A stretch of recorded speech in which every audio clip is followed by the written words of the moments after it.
All right, stocks falling today, giving up some of yesterday's rally. Joining us to explain why he says the economic strength of the past 13 years was only a mirage is Charles Minter, Director and Portfolio Manager at Comstock Partners. Charlie, thanks for coming on.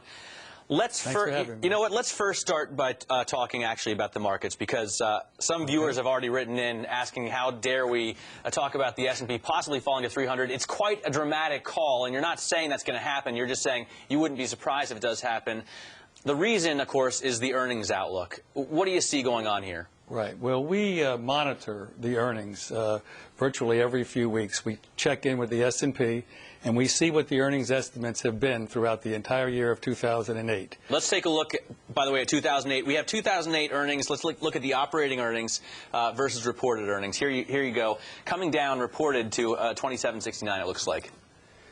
Yes, it says 27.69 there. That's right. It actually, the reported earnings, I believe, because this isn't the chart I gave you, the reported earnings must be in the blue. That's right. And they've essentially gone from 68 to 27.69 at the year end. And the operating earnings to illustrate the drop, 97. basically, by the end of the year, we came down to less than half of what analysts expected us to see at the beginning of the year. That is correct. And then operating earnings, of course, what Wall Street really follows. They started out at $97.99. And they wound up at $55. Now, operating earnings, it's just an enigma as far as we feel here at Comstock. It just makes no sense to use operating earnings. But that is what everyone uses. You know, when we talk about the S&P trading at 13 times earnings, we're talking about the $68 or $65 that people are looking at right now. Actually, I believe it's 62. Well, actually, you know, you could use a lot of different earnings. You could go into the S&P site, and there's a lot of earnings you can choose from. The only earnings that we think make any sense whatsoever to use are reported earnings. Reported earnings are GAAP earnings. Reported earnings have a history. You can go back 90 years and see what the high PE and low PE is for reported earnings for a 90-year period of time. Which this chart illustrates here from 25 to 2009. Right. With operating earnings, they only came into being because operating earnings exclude write-offs. So if you want to look at higher earnings, you'd want to look at operating earnings. They exclude write-offs. They're going to be higher. Interesting, because yesterday, you know, we were talking about Home Depot. They had a profit taking out their one-time item, which came in for firing 7,000 employees. If you add that back in, they had a loss. And of course, if you look back over the last quarter and the quarter before and the year before, there's always a one-time item in there. But of course, they prefer to report the operated number. Right. Especially, just think about it. Just a few weeks ago, reported earnings were $42 for 2009 estimated earnings, and for operating earnings were double that. So therefore, if the market was selling, 84 was the operating earnings. If the market was selling at 840, it would be 10 times operating earnings and 20 times reported earnings. But reported earnings are GAAP earnings. Why would you want to use anything except GAAP earnings? I think I used the example with you last week when we were talking on the air that using operating earnings is similar to playing in a big golf tournament. And just before you teed off the first hole, someone came over to you and said, by the way, in this tournament, when you knock the ball out of bounds or you knock it in the water hazard, we're not going to count it. You can hit another ball. It's a one-time item. It doesn't make any sense. In any case, the thing is about operating earnings is that people on Wall Street have been using them for at least 10 years, right? And we're used to talking about the multiples of the S&P based on operating expectations. The interesting thing I found from your charts, and if we bring out 2009, we'll see this. You don't see all the numbers, but you see how we're coming down. And operating earnings came down. The estimate's $10 in 1 week. In fact, you talked about a couple of weeks ago being $84. We're now looking at an estimate of $62 for operating earnings. So it just shows you how much the estimates have come down. And, of course, the same thing happened last year. Yeah, it was actually the 112 moved down from 112 to $68, and that's 11 times earnings. With reported earnings, it doesn't show on the left side of the screen there, but it should be $73 there, and they wound up at $32 at the beginning of this year, the end of last year. Which is why you think it would not be out of the range of possibility for the S&P to go to 300. I mean, if we look at reported earnings of 30 and we trade at 10 times that, you think it's a likelihood? Well, or a possibility, I should say. As we saw before in that chart, the PEs of reported earnings over history typically peak around 20 times earnings, except for the financial mania of 1997, 98, and 99. They all stopped around 20. In the mania, they went to 40 times earnings. But on the low side, where they troughed, it was around 10 times earnings. Sometimes it was 7 times earnings, sometimes it was 12 times earnings, but around 10 times earnings.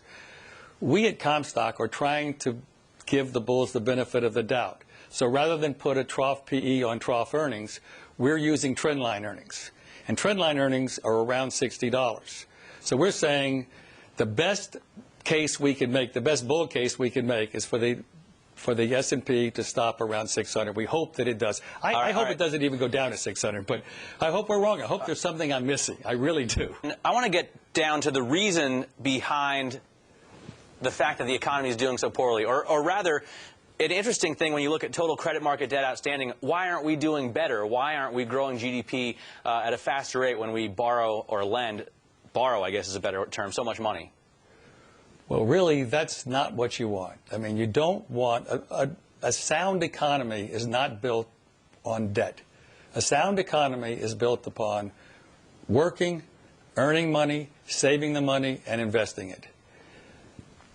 We have now got a total of $52 trillion in debt. Let's bring up the other chart so you can see the total credit market debt outstanding. This is dollar of debt to generate how many dollars of debt you need to generate $1 GDP. This is the right one. This is total credit outstanding in $52 trillion, much higher than the national debt, which is not what we're talking about. Right. The national debt is about $10.7 trillion. And if you add state and local governments, it gets to around $14 trillion. Household is $14 trillion. And corporations and financial companies make up the last $24 trillion.